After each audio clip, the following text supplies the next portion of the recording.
Halo, kembali lagi dengan narasi Khatulistiwa. Kali ini kita akan mendengarkan sebuah cerita urban legend dengan judul Jangan Menyebut Namanya 3 Kali. Urban legend ini katanya tidak pernah ditulis, hanya dari mulut ke mulut. Setiap kota punya cerita yang tidak diajarkan. Bukan karena tidak penting, tapi karena terlalu nyata. Di kota ini ada satu aturan sederhana. Jangan menyebut namanya 3 kali. Bukan bercanda, bukan mitos, dan bukan juga untuk diuji. Aku tahu aturan itu, dan aku melanggarnya.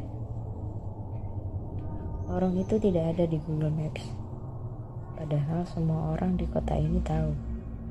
Lorong sempit di antara deretan ruko tua. Panjangnya tidak sampai 20 meter. Siang hari ia terlihat biasa saja.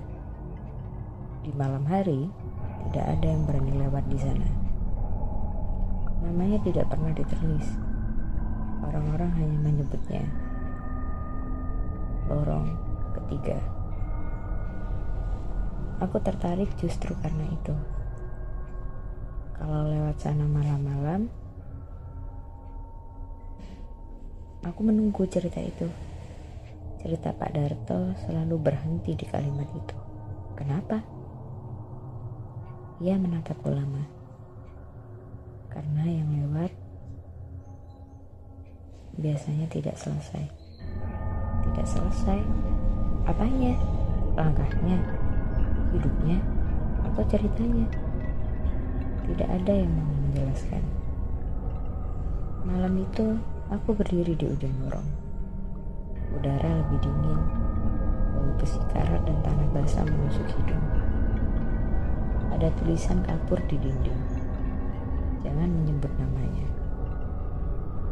Dan di bawahnya tulisan yang lebih samar, terutama 3 kali. Tentu saja aku tertawa kecil. Urban legend memang selalu ingin ditertawakan, karena memang tidak masuk akal. Aku melangkah masuk. Langkah pertamaku normal.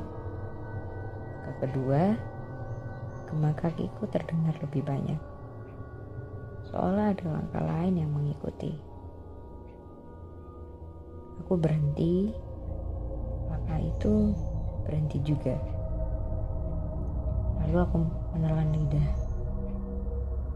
Tenang, gumamku mencoba menenangkan diri. Dan tanpa sadar, aku menyebut namanya. Tapi hanya sekali. Nama itu sederhana. Nama yang sering dipakai orang-orang tua menamai anaknya.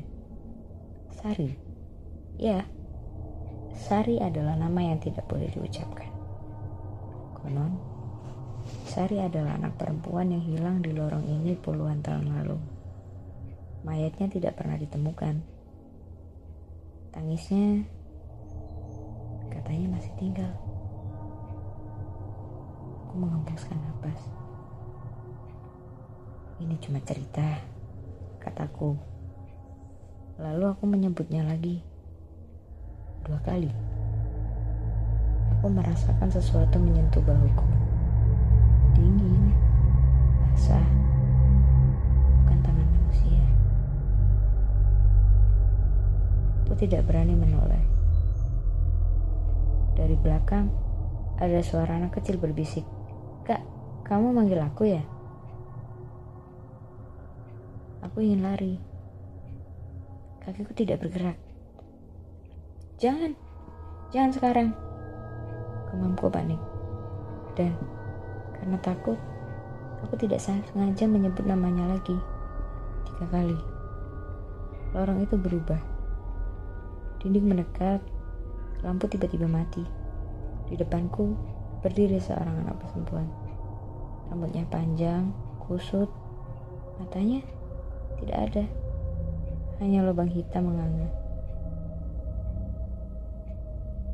Kamu yang terakhir manggil. Berarti kamu yang nemenin.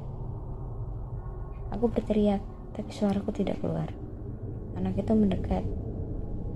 Biar aku kasih aturan kedua, katanya sambil tersenyum terlalu lebar.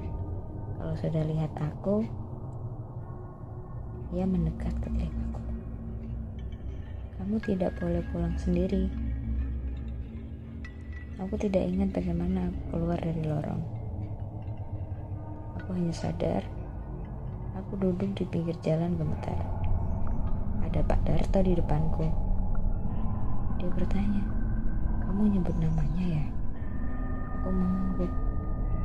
Berapa kali? Aku diam. Wajahnya langsung pusat. Sekarang kamu harus hati-hati. Karena dia tidak suka ditinggal sendirian. Sejak malam itu, aku selalu mendengar langkah tambahan.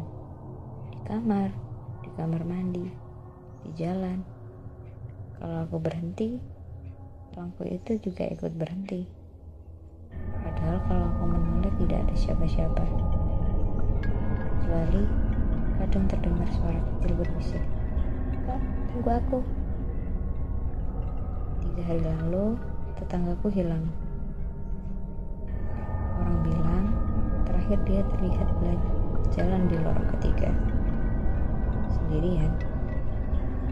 Aku selalu memastikan ada orang di belakangku saat berjalan malam. Karena aku tahu, kalau suatu malam langkah tambahan itu hilang, artinya aku yang akan menemani Sari selamanya. Dan sekarang, kenapa kamu diam? Kamu tadi kan menyebut namanya.